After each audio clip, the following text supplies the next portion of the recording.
tous. Je vais effectivement essayer de vous éclairer sur ce qui va venir après, bien que l'après, c'est une notion complexe en ce moment, puisqu'on est en pleine phase de transformation et de déstabilisation. On n'arrive pas vraiment à voir clair dans ce qui est en train de se passer.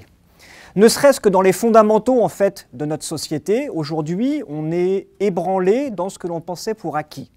À commencer par la consommation. Le mythe de la surconsommation, celui qui rendait heureux les ménages, les individus, c'était bien de consommer, de changer de voiture, de changer de lave-vaisselle, de changer de télévision. Aujourd'hui, ce mythe, il s'est inversé. On a la honte de prendre l'avion, on a tous ces phénomènes qui font que la consommation, c'est devenu impur. On a également, bien évidemment, cette histoire de virus, des choses que l'on pensait impossibles, comme par exemple de mettre toute la population en confinement, ça c'est fait. On a également des catastrophes naturelles à répétition qui bouleversent notre quotidien et surtout nos croyances. Et on a surtout toute cette vague de conspirationnistes, de complotistes, de collapsologues qui essaient de nous faire avoir une vision différente sur la vérité. On ne parle plus de fake news aujourd'hui, on parle de vérité alternative, à savoir chacun sa vérité, à vous de choisir votre camp. Donc on a la société du XXIe siècle qui est bouleversée et qu'on a du mal à définir. Au niveau des entreprises, là c'est pareil, on a une situation qui est extrêmement tendue. Donc par le haut, on a des directeurs et des actionnaires qui ont fait toute la carrière dans les 30 glorieuses, donc qui, eux, ont ce référent dans leur culture. Or, aujourd'hui, en 2020, la situation elle est complètement différente. On n'a pas les mêmes taux de croissance. On a une croissance nulle, voire on a une croissance négative. Donc, c'est compliqué d'expliquer à ces gens-là qu'on ne peut plus faire de matraquage publicitaire, que l'on ne peut plus faire d'économie d'échelle, de production à grand volume. Tout ça, ce sont des choses qui ont bien fonctionné au XXe siècle, mais qui ne fonctionnent plus maintenant. On a également par en dessous une réalité opérationnelle, avec les ERP, ces fameux logiciels de gestion auxquels on ne peut pas toucher. Voilà, c'est comme ça, ils sont là, c'est comme les procédures, on est obligé de les subir. On a également une concurrence qui est de plus en plus rude, avec les GAFA, avec les plateformes numériques, avec les startups, les micro-marques qui intensifient la pression concurrentielle. Et on a également tous les impondérables qui arrivent au niveau du marché, les virus, les catastrophes naturelles, les fuites de données, les activistes qui du jour au lendemain peuvent décréter que vous êtes l'ennemi ultime. On a également les anciens employés qui peuvent se retourner contre leur employeur et révéler des secrets, voire en inventer. Je vous rappelle que là, la vérité, elle est trouble, d'accord? Il n'y a pas de vrai ou de faux, on est dans une séquence où tout est question de point de vue.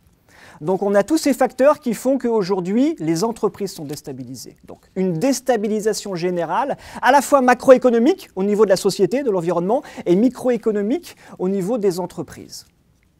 Ce qui fait que, très clairement, on ne peut pas continuer à faire comme avant. On ne peut pas continuer à ignorer les changements qui sont en place pour pouvoir bien se projeter dans l'avenir, dans l'après, que l'on ne sait pas encore définir. Là n'est pas la question. L'important étant de se mettre dans une dynamique d'acceptation du changement. Et ça va passer par différents chantiers au niveau des entreprises. Le premier déjà, il est immédiat, ça va être d'encaisser le choc, d'accord? Donc d'arrêter cette logique de croissance. Tous les ans, il faut faire plus 10%. Pourquoi? Parce que c'est comme ça. Ça, c'est pas possible. Déjà en 2020, puisque ça sera plus moins 20 ou moins 30%. Donc là, la question, c'est comment est-ce qu'on enclenche une logique de résilience pour pouvoir continuer à opérer une activité alors que l'on fait moins 30% de chiffre d'affaires. Donc travailler l'adaptabilité, premièrement.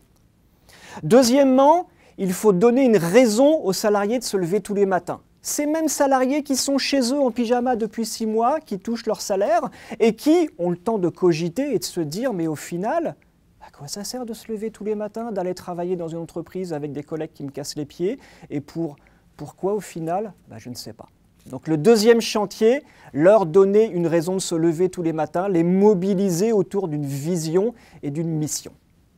Troisième chantier, puisque vraisemblablement le télétravail, la vente à distance vont se développer de façon exponentielle, il faut réduire la dette numérique. Donc accélérer la transformation digitale pour pouvoir faire en sorte que les employés puissent continuer à travailler et faire en sorte qu'on puisse vendre aux clients, même si on a ces soucis logistiques de distance et autres. Et enfin, le quatrième chantier, c'est se projeter dans la 4e révolution industrielle et entamer en fait la mise en œuvre de processus d'automatisation, de robotisation et d'implantation d'intelligence artificielle. Là, encore une fois, on a un petit travail pédagogique, d'acculturation pour essayer de rassurer les collaborateurs, leur expliquer que le but de la manœuvre, ce n'est pas de les licencier tous et de les remplacer par des machines. C'est simplement leur dire qu'on va travailler différemment, notamment travailler de concert avec la machine.